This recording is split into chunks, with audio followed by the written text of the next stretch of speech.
Hello everybody, and today I'm going to show you my skincare routine and what kind of gel washes do I recommend you to use.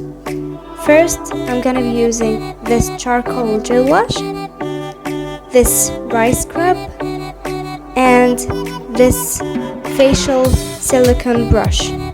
So let's start.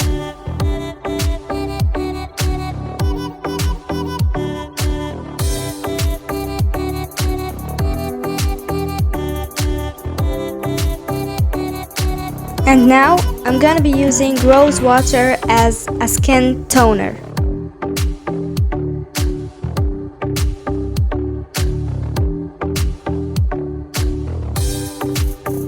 And now I'm gonna be using rose water as a skin toner. The rose water balances the pH on your skin. The range of the pH on your skin is from 5.4 to 6.2.